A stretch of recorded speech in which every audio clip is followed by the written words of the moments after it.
17.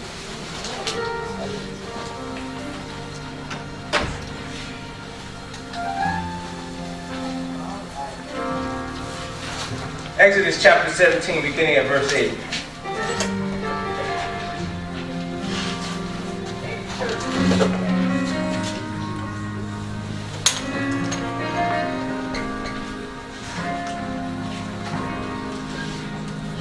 Found it, say amen. Amen. Look, I say I'm still looking.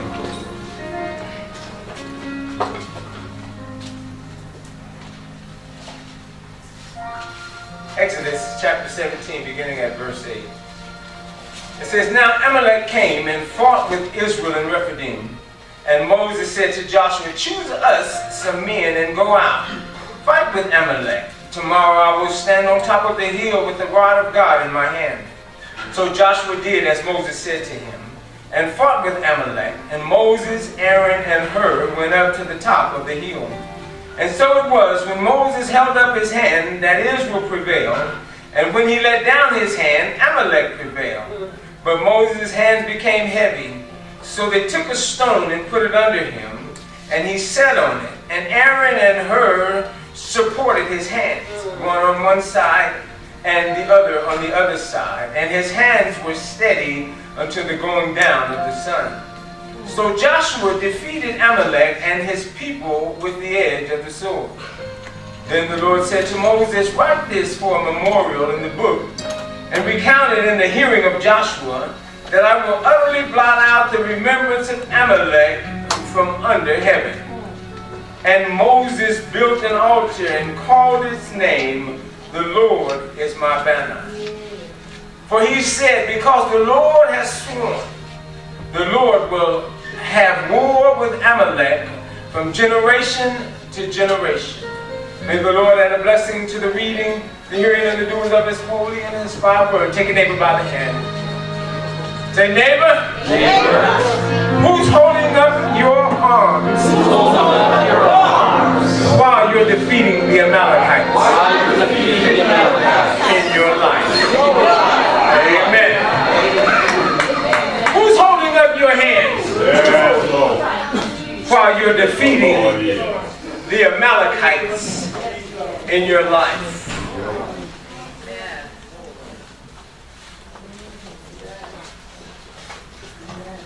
On last week we talked about how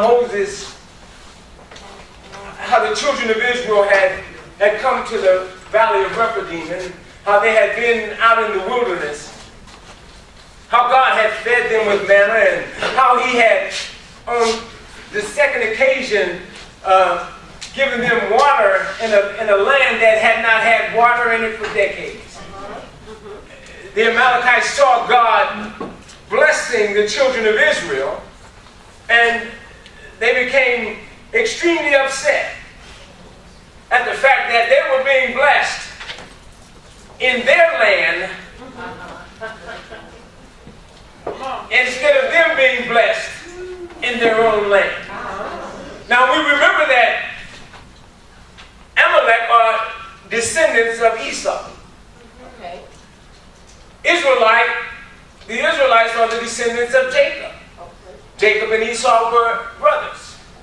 Remember, Esau gave up his birthright to satisfy his flesh. That's right. Jacob and his mama conspired together to make sure that he got the birthright. That's right.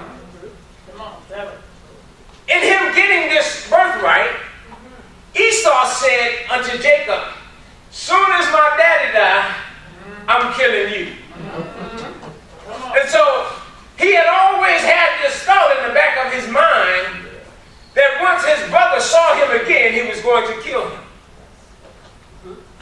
And after the years had transpired and it had came to the time when they would meet again, instead of Esau attempting to kill Jacob, he actually blessed him. Yeah. All right. All right.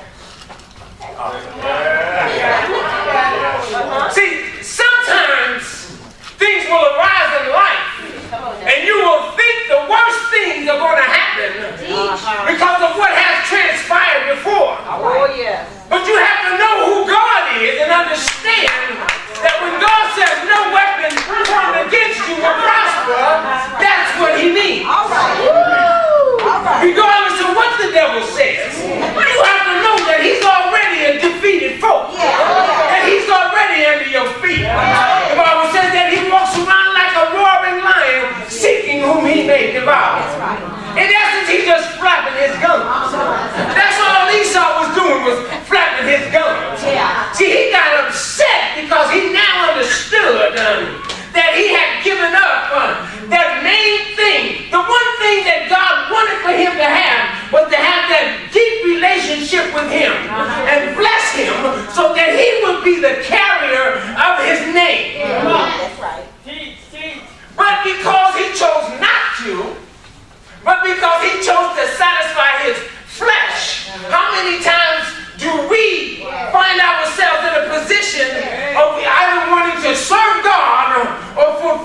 pulled up with bad news.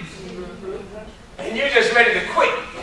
Kids come through the house acting like they done lost their mind. And you want to just grab them by their legs and just shake life into them.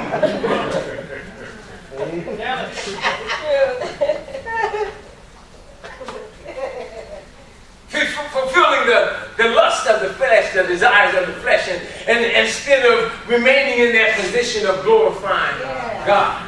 Esau gave up the greatest spiritual gift he could have ever had.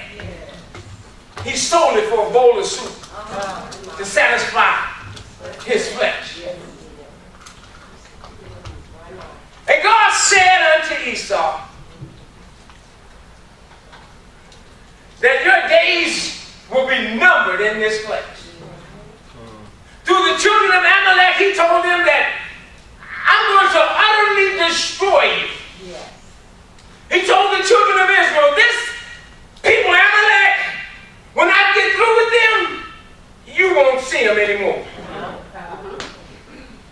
These Israelites were fighting their father's battle. They were dealing with some issues that was brought on by their father, Jacob, who had stolen the birthright from Esau. That's right. Dealing with his father's demons. How many of us are still dealing with our father's demons? My father was an alcoholic. He was a drug addict, and now I'm dealing with alcoholism and drug addiction and dealing with the father's demons. And he said that he would visit the iniquity of the fathers into the fourth and the fifth generation. But you have to understand, if you perpetuate that same thing that your father's done, it's just carried on an extra generation. So not only your children, but your children's children, and their children, and their children will have to deal with the same mess that you're dealing with right now, unless you break that generational curse. See, it's up to you.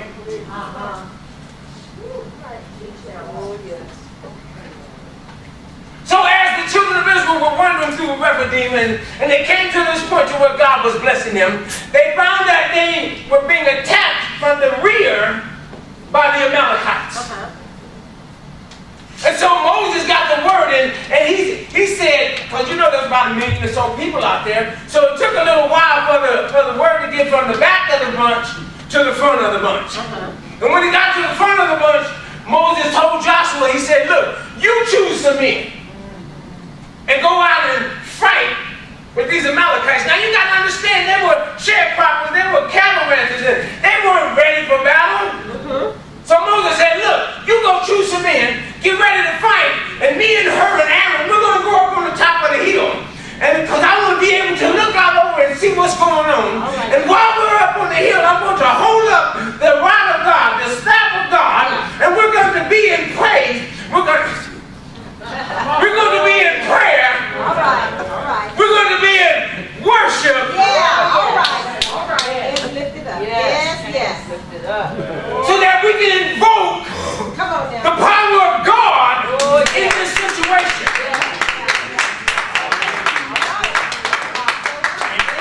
See, we were designed with bends in our knees, I heard him say, so that we can get down. Woo. And we can begin to look up and begin to pray. Yes. That's what power is. It's when you get down on your knees and you begin to invoke the power of God. When praises go up, blessings come down. Oh, hallelujah. Oh, yes, Lord. My praises go up, blessings come down. That's right, because God said, I've given you the garment of praise for the spirit of heaviness. Now you know why you're walking around with your lip hanging down? Because you're not praising God. If you get out of your own self-way and be obedient to His word, watch God give you joy.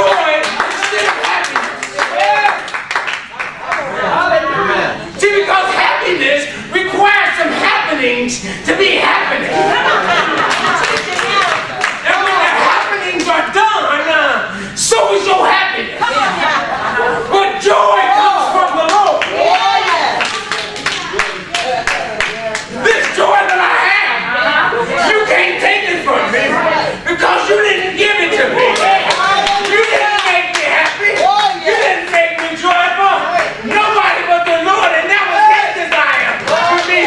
So I'll stand in the midst of all of the trials, in the midst of the confusion, in the midst of the hell, and still have a smile on my face because the joy that I have is representative of Him that's able to keep me in spite of what I'm going through.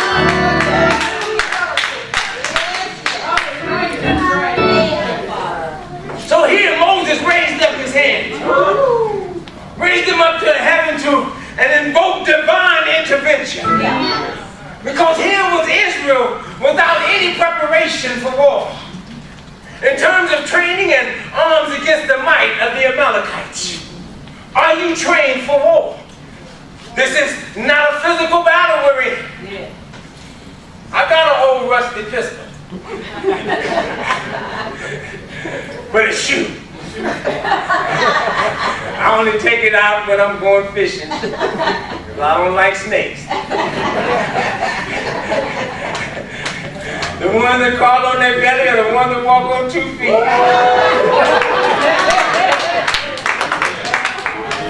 Amen. So if I saw the devil, I just shoot him and I'll be over with it. But it don't work like that. Glory to God. That's why we have to stay in prayer. That's why we have to stay connected to God. That's why we have to understand that when I begin to praise Him, when I begin to invoke His power, that He inhabits my praises. When He inhabits my praises, everything that is in Him is in my praise. His power is in my praise. So I ought to praise Him throughout all I'm going through everything I'm dealing with, in spite of what I'm going through. If I can just get enough unction to praise Him, watch my situation turn around. Hallelujah. See, when we come to the point to where we're hopeless, it's time for you to lift your. Amen. I keep looking at that clock here. It's pushing one. I ain't even got stuff. We may be in this message for a few weeks, y'all. Yeah. See, so when I come to the point to where I'm helpless, it's time for you to lift up your eyes to the hills from which come your help. Yes. And know that all of your help comes from the Lord. It's time to raise your hands and not in surrender to the problem, but in calling upon the name that's above every name. The name that's able to do exceedingly abundantly above more than you can think or imagine. If I could just get down on my knees and lift up my hands and watch God show out when He show up, I know everything is going to be all right. He said, call unto me and I will answer. Yes. And show thee great and mighty things which thou knowest not. See, empirical studies have taught us that basic instinct of man is survival. Immediately Israel was attacked. And they realized that they had to survive the onslaught of the Amalekites. They were determined to survive. You see, one of the first steps to spiritual victory is having determination. You must be determined. You cannot be swayed at any cost. You have to have tunnel vision. You have to know where you're going. You have to understand that your destiny, even though you may stumble and fall, it's not a period, it's just a comma.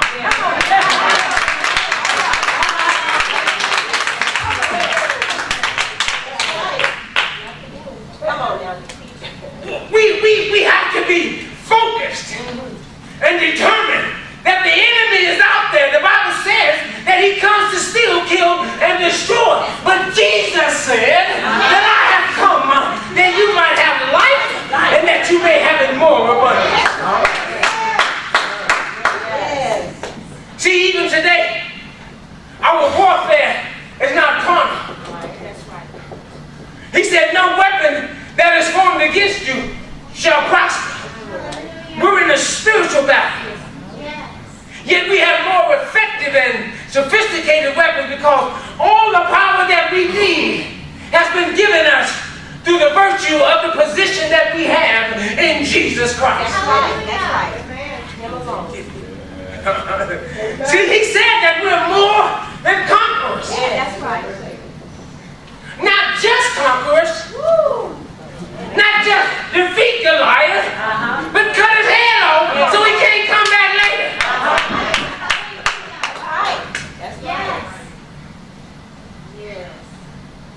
See, Moses recalled what the Lord did for Israel at the Red Sea. When Pharaoh in Egypt pursued him, do not be afraid, but stand still and see the salvation of the Lord. Yes. For the Egyptians whom you see today, you shall see them again forever no more. The Lord will fight for you, and you shall hold your peace. See, when Moses realized that this new confrontation was beyond his natural strength, he turned to the Lord for deliverance. To the top of the mountain he went with the rod in his hand. See, you can go to the top of the mountain right where you sit. You can go to the top of the mountain, driving down the street in your car. You can go to the top of the mountain lying in your bed. Get in your closet. Go to the lake. All right now. All right. You don't have to get in the dryer either. Y'all know that's where y'all keep all the clothes at. All the clothes in the dryer. See, the rod symbolized the cross of Christ. When I'm lifted up, I shall draw all men unto me. See, the preaching of the cross is foolishness to those who perish. But to us who are saved, it is the power of God. See the cross and live. When Moses held up his hands, the power of God made Israel to triumph. And when the hands came down because of tiredness, the tide turned in favor of the Amalekites. See, the rod was the anchor and sign of victory. This was the same rod which Moses used at the Red Sea. This was not the time for God to forsake his own people. When Moses' hand had become heavy, they took a huge stone and put it underneath him. And while he sat on the stone, Aaron and Hur held up his hands. And he kept them steady until the evening. In order to teach the lesson of the power of prayer, God made the fortunes of the fight to vary according to the motion of Moses' hands. Victory was entirely regulated by what went on at the top of the hill. Victory is entirely regulated about how often you are in communication with God. Your victory depends upon your relationship with God. Amen. That's right. If you're living a defeated life, then you probably need to check out. Come on. Where you spending your time. Are you spending it in prayer? Are you spending it in the Word? Are you spending it having a conversation with God? I was in the prayer room last week. And as I was standing there praying, God said, I want to meet you here every week. And I was like, okay, I can do that. And then when I heard Pastor Williams teaching on yesterday, it made me realize what God was saying. Because Pastor Williams was saying that he was always getting sleepy and want to, go be sleepy and talk to God while he's sleepy and so forth. And so it made me realize that God was not saying, just meet me in the prayer room, but I want to meet with you while you're wide awake. Not while you're tired, done prayed for 5 to 10 minutes, you fall asleep. While you're in meditation, you start snoring and drooling all over the place. No, I want you to be attentive. I want you to be alert. I want you to be wide awake so that when I speak to you, you can hear me clearly. Yes. Get some rest at night. Yes. Get up early. Spend that time with God. After you've rested. Not after you've worked hard all day and you're tired, you're sleepy, and you're ready to get in the bed and you got 5 minutes you're going to throw at God. Yeah. Give me some leftovers. I don't even like pasta. Give me some warmed up spaghetti. Hello. See, your victory over your ill health, your financial problems, your business failures, broken marriages, etc., will principally depend on how you go down on your knees to seek the intervention of God in your affairs. For the effectual fervent prayer of the righteous man availeth much. We have to have a prayer life. We have to have an effective prayer life. We have to have a prayer life that is not convoluted and polluted with a whole bunch of other stuff. A little prayer here and 30 minutes in the TV. 5 minutes. We spend 18 hours from the TV, and then when come time to spend time with God. Oh, church, 2 hours, that's too long.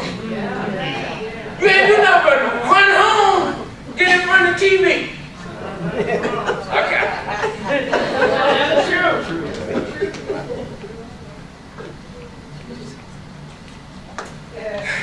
See, the good generalship of Joshua, first mentioned here, was entirely useless aside from the uplifted hands of Moses, which indicated the recognition of God's part in the conflict. As long as Moses' hands was lifted up, it didn't matter what Joshua was doing. You see, Joshua was not going to win if Moses' hands was down.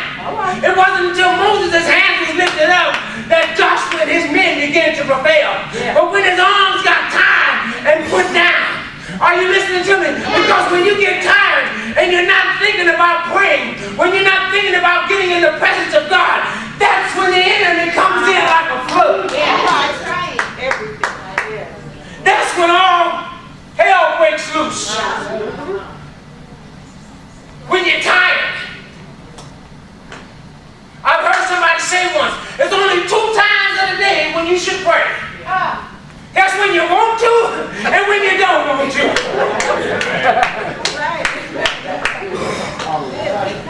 In essence, we should be in constant prayer all day. Whenever our minds can think about it, we should take a little walk with the Lord. Have a little walk with Jesus and He'll make everything all right.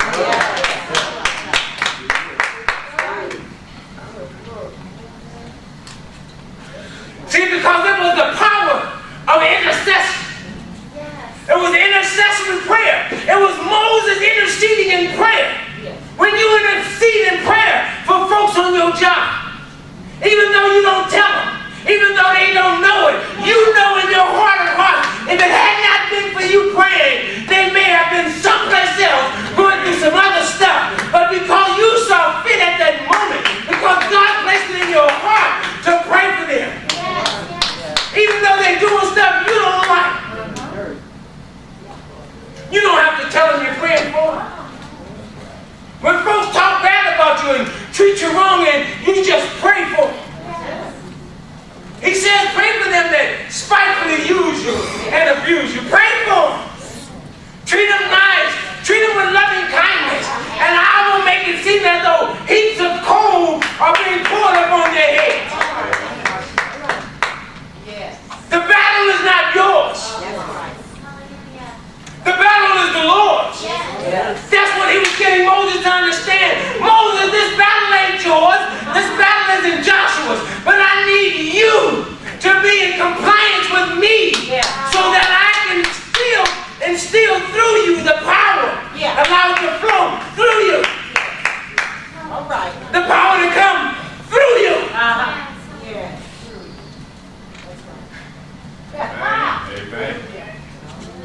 The power needs to come through you. All right. Yes. When we get in and we light it up.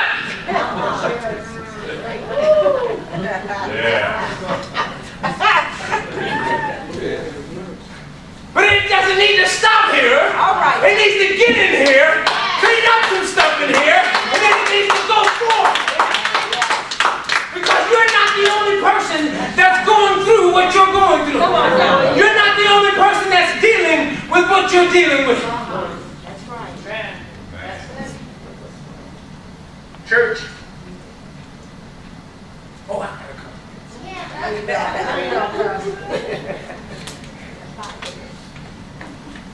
See, Israel's defeat of the Amalekites illustrates the feebleness of a fighting arm against the praying hand. Let me say that again.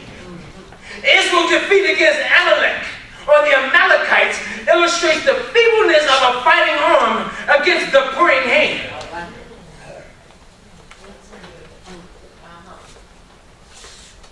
10,000 at my left, 100,000 at my right. Don't mean nothing. When I got the Lord on my side, no weapon formed against me, no people formed against me, no circumstance formed against me, no situation formed against me, no beetle I got is bigger than him. No situation that comes before me is bigger than him. Nothing is able to separate me from the love of God that is in Christ Jesus. No weapon formed against me is going to prosper. If I got God on my side. Jesus. Thank you, Lord. Thank you, Lord. I'm more.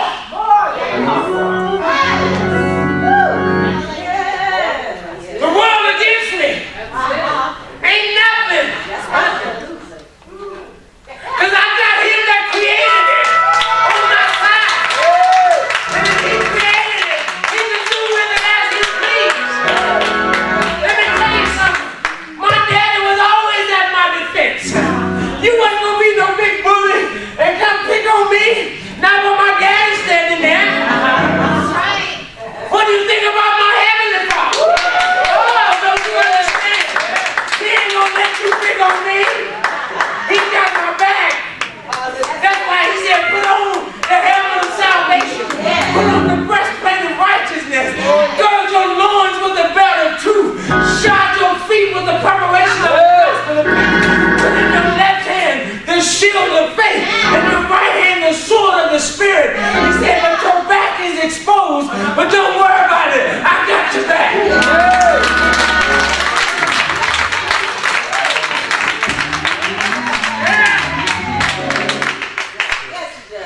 See, this was spiritual warfare, and it typifies what you and I go through in life daily.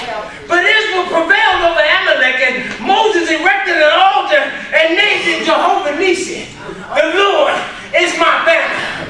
See, the Lord is my banner because the Lord has sworn to war with Amalek from generation to generation. We should see God as our banner. And trust him to fight our battles for us. See, a banner is a flag that's usually carried on two poles, bearing the slogans or principles of the group concerned. It always goes before our procession, and anybody who sees the banner immediately knows who the members of the group are. Whenever we're in the Martin Luther King parade, we have a banner that says St.Luke Ebony Christian Church, and we walk before us so that they can see who we are as we march down the street. You and I have a banner that's tattooed on the tables of our hearts, and it's the Lord Jesus Christ. And we ought to have a smile on our face and a glow about our person that says, God is my God. God is my King. Jesus is my Savior. He's my Redeemer. He's my hope. He's my banner. He's Jehovah Nissi. He's Jehovah Shalom. He's Jehovah Sikkenu. He's Jehovah Ikkedim. He's Jehovah Shalom. He's Jehovah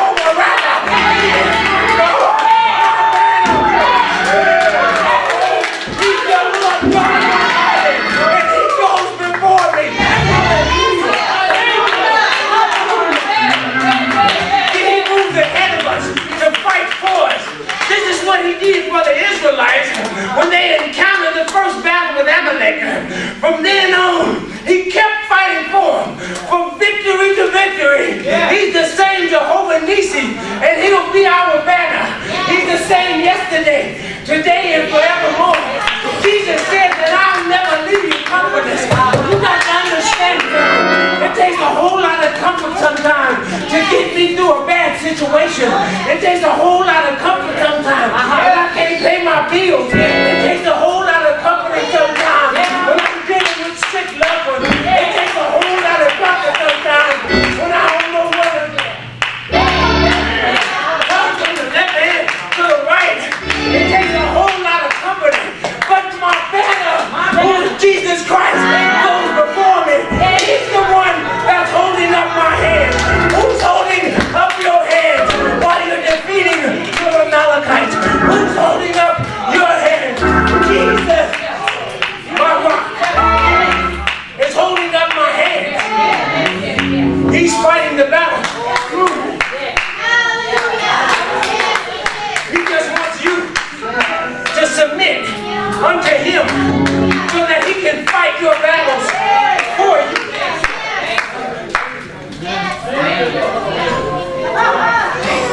He's your healer. He'll make a way for you when there seems to be no way. The doors of the church are open. Amen.